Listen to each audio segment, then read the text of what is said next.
Hello student, welcome to my English class. This is Sachin Sangwan here and today we are going to learn another poetry of Robert Frost and that is Fire and Ice. As you can see the title Fire and Ice, this is basically based on nature. Nature के ऊपर उन्होंने लिखा है but सिम्बलिकली उन्होंने इनको यहाँ पे use किया है. ये जो फायर एंड आइस हैं या सिर्फ एक ऑब्जेक्ट की तरह इसको यूज़ नहीं करा गया है. Poet use these things to show और एक्सप्रेस ह्यूमन फीलिंग्स ऑल्सो. जैसे कि जो फायर है it is symbolize desire here, इन्होंने डिज़ायर को एक्सप्रेस करा है. एंड जो आइस है ये हेट को एक्सप्रेस करने के लिए यूज़ करा गया है. So ice is showing here hate and fire is showing here desire also. तो ह्यूमन फीलिंग भी इन्होंने साथ साथ इसके रिफ्लेक्ट करी है. Right, so see the poetry now. Some say the world will end in fire, some say in ice. From what I have tasted of desire, I hold with those who favor fire. What the poet want to say in first stanza? Poet क्या कहना चाहता है first stanza में कि कुछ लोग यानी कि साइंटिस्ट जो हैं ये मानते हैं कि जो वर्ल्ड है वो एक दिन फायर की वजह से, because of the heat, as we can see global warming is increasing day by day. So we can see जो हीट है एक दिन क्या हो जाएगा, बहुत ज़्यादा हीट हो जाएगी and because of that world will end. तो पॉइंट यहाँ सेम थिंग कहते हैं that some people says the world will end in fire and some say in ice. And some people जो कुछ साइंटिस्ट हैं उनका क्या ओपिनियन है, they are having the opinion that because of the ice only world will end up. कि ice इतनी ज़्यादा world में हो जाएगी, हमारी अर्थ पे हो जाएगी कि जो हमारी जो लिविंग बींग्स हैं या जो हमारी यहाँ पे स्पीशीज़ हैं वो सब क्या हो जाएगी, डिस्ट्रक्ट हो जाएंगी, ख़त्म हो जाएंगी. This thing point want to see here. From what I have tasted of desire, I hold with those who favor fire. अब यहाँ poet क्या कहता है? Poet is saying here that how much he knew about the desire. Desire, as I already told you, किसके साथ जा रहा है? Fire को reflect कर रहा है कि जितना वो इच्छाओं के या desires के बारे में जानते हैं, that is sufficient to end up the world. तो वो किसके साथ जाना चाहेंगे? वो जाना चाहेंगे fire के साथ. With whom the poet want to go? He want to go with fire or desire. तो किसको फेवर कर रहे हैं? वो मानते हैं कि हाँ फायर या डिज़ायर्स की वजह से जो वर्ल्ड है वो एक दिन एंड अप हो जाएगा. अब कैसे डिज़ायर्स ख़त्म कर सकती हैं? If a person is having so many desires तो क्या होगा, वो अदर्स के बारे में सोचना बंद कर देगा. He would just think about his on opinion, is about his on well wishing, about his on desires. तो क्या होगा, दूसरे के बारे में सोचेगा ही नहीं. So destruction will be so much. See the second stanza. But if I had to perish twice. What is perish here? Perish means die. Perish means die. अब यहाँ poet क्या कह रहा है? Poet is saying here कि अगर world को second time भी एंड होना हो, एक बार तो वर्ल्ड किसकी वजह से एंड हो जाएगा, फायर की वजह से एंड हो जाएगा. But secondly also if the world has to end up then what would happen?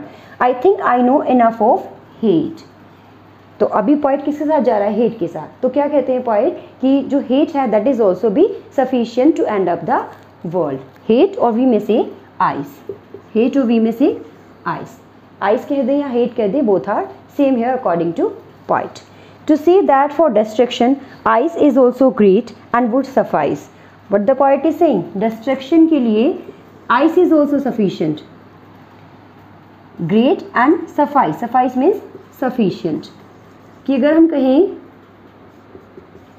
कि जो वर्ल्ड है एक बार तो वो फायर से एंड हो गया, बट सेकेंड टाइम अगर हम चाहें कि सोचते हैं कि वर्ल्ड एंड हो जाएगा तो पॉइंट किसके साथ जा रहा है? पॉइंट जा रहा है आइस के साथ.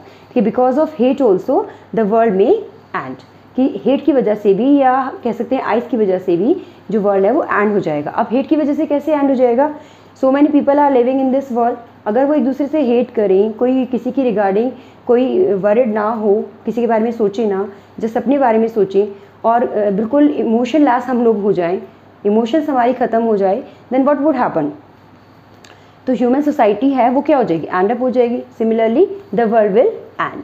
Right, I hope this poetry is very clear to all. And यहाँ पोएट ने फायर को लिया है जो इन ह्यूमन बीइंग के डिज़ायर्स को एक्सप्रेस करती है, हेट को लिया है जो आइस को लिया है जो ह्यूमन बीइंग की हेट को एक्सप्रेस करती है. और जो दोनों फीलिंग्स हैं वो वर्ल्ड को एंड करने के लिए, ह्यूमैनिटी को एंड करने के लिए सफिशिएंट हैं. ऐसे ही सिमिलरली फायर और आइस हैं, ये रीज़न हो सकते हैं. हीट और कोल्ड बहुत ज़्यादा अगर एक्सट्रीम होती है that will also be the reason of ending of the world. Right, I hope the poetry is clear to all. Let's see the poetic device now. Some say, some से. some say and some say, both are repeated in the repeated here. First line में some say given है and similarly given in second line. So here will be anaphora. What will be here? Anaphora. जब same जो words होते हैं वो second time line में भी repeat होते हैं starting of the second line, then there will be anaphora. यहाँ पर एनाफोरा होगा. If we just take out the literary device in first line, so we will consider S and S only. अगर सिर्फ first line में हमें literary device बताना है तो हम क्या करेंगे, हम एस एंड एस साउंड को देखेंगे which is repeated here. So here will be alliteration. Similarly word will, WW is repeated here, so here will be alliteration. कौन सा लिटरेरी डिवाइस यहाँ पर होगा?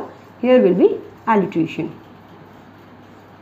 Right, see here again some say, we may say as, so alliteration will be here. Next one is favor, fire.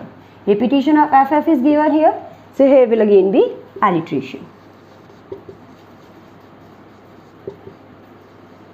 Alliteration will be here. Right, one more thing I want to tell you here कि यहाँ पे जो poetry है इसमें personification भी एक literary device use हुआ है. which is used here? personification. personification. अब कहाँ personification यूज हुआ है?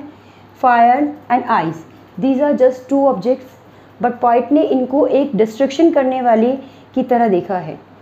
It means these are responsible for the destruction in this poetry. तो इनके अंदर डिस्ट्रक्शन वाली सारी क्वालिटीज़ आ गई हैं which are the qualities of human being. It means living thing. जब भी हम नॉन लिविंग थिंग को, any kind of non living thing we use as living thing, जब भी हम नॉन लिविंग थिंग को लिविंग थिंग की तरह ट्रीट करते हैं, there will be personification. So here will be personification. I hope the literary device is also very clear to all. Poetry आपको समझ आ गई होगी. If you like the video, do subscribe the channel and share it among your friends.